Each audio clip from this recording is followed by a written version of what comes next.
बोलिए पुरुषोत्तम भगवान की जय। अथ षोडशो अध्याय प्रारंभ। श्रीमन महागणाधिपति नमः।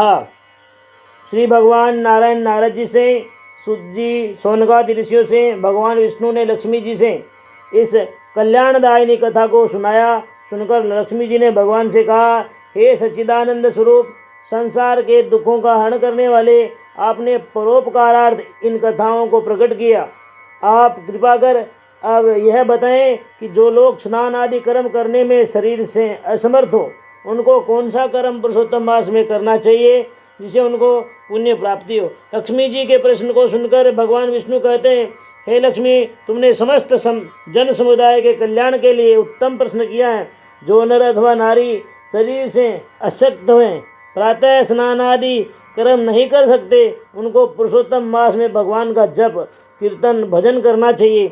इस कर्म के द्वारा उनकी समस्त मनोकामनाएं परिपूर्ण होती है।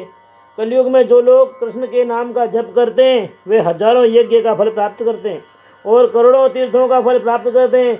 जो लोग धर्म में आस्था रखकर अपवित्रता पूर्वक हरि कीर्तन, भजन, जप निरंतर करते हैं, वे ही सत्पुत्र कहलाते हैं और अपने पुण्य कर्म के प्रभाव से पितरों का उद्धार करते हैं। विद्वानों का कहना है, संसार में सैकड़ों पुत्र पौत्र दुष्ट शरीर वाले पृथ्वी पर उत्पन्न होकर पृथ्वी का भार बनकर रहते हैं। ऐसे पुत्रों से पूर्वजों को कष्ट होता है। यदि कुल में एक भी पुत्र धर्मात्मा और भगवान का भक्त होता है, तो 7 कुलों का उद्धार अपने पुण्य कर्मों के कर देता है।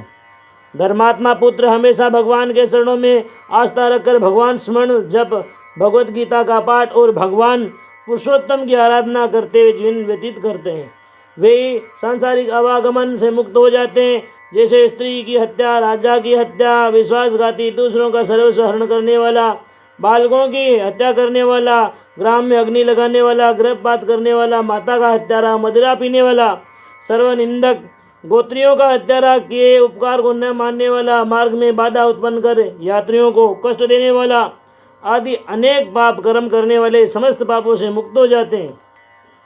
चारों वेदों का अध्ययन और धर्म शास्त्रों की व्याख्या और इतिहास का उपदेश देने से, चांद्रायण व्रत करने से, अनेक मंत्रों का जप करने से, 7 द्वीपों की परिक्रमा और अनेक दान देने से, हाथी, घोड़े, रथ, स्वर्ण का दान करने से, अनेक मंदिरों की प्रतिष्ठा करने से, अनेक तीर्थों का भ्रमण करने से जिससे पुण्य की प्राप्ति होती है, उससे भी 1000 गुना पुण्य की प्राप्ति कलयुग में सिर्फ भगवान के नाम स्मरण व तप से ही हो जाती है। कलयुग में संकीर्तन, भजन, नाम स्मरण सतयुग में यज्ञ के फल से भी ज़्यादा पुण्यकारक माना गया है। सभी युगों में ज़्यादा इस कलयुग के भगवान के नामों का महात्म्य में कहा गया है। विशेषकर पुरुषोत्तम मास में और भी विशेष फलदायी महात्म्य में भगवान नाम स्मरण कहा गया है। भगवान के शब्दों को सुनकर लक्ष्मी जी कहती हैं, हे देवादिदेव, आपने भगवान नाम की महिमा का बहुत उत्तम वर्णन सुनाया।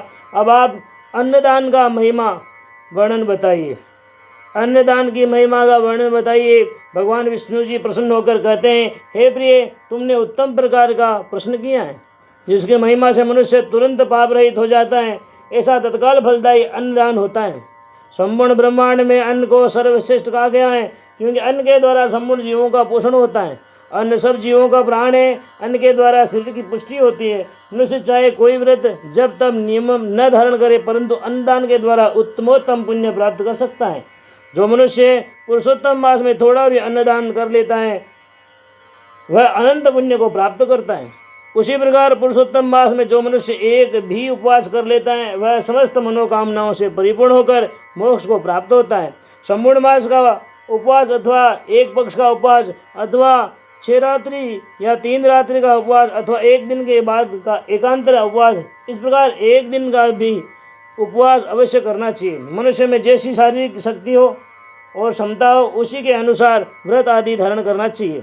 पुरुष को अथवा स्त्री को, वृद्ध हो या बालक हो, कुमारी हो अथवा विधवा हो, पुरुषोत्तम मास में श्रद्धा के सहित एक तो भी व्रत करना चाहिए। हे लक्ष्मी, इस विषय में एक पुरातन का इतिहास सुनाता हूँ। नर्मदा नदी के किनारे महिष्मती नाम का एक नगर था। उस नगर में तापसी नाम कि एक ब्राह्मणी रहती थी। वह हमेशा धर्म कर्म में लगी रहने से उसका तापसी ऐसा नाम प्रसिद्ध हो गया था।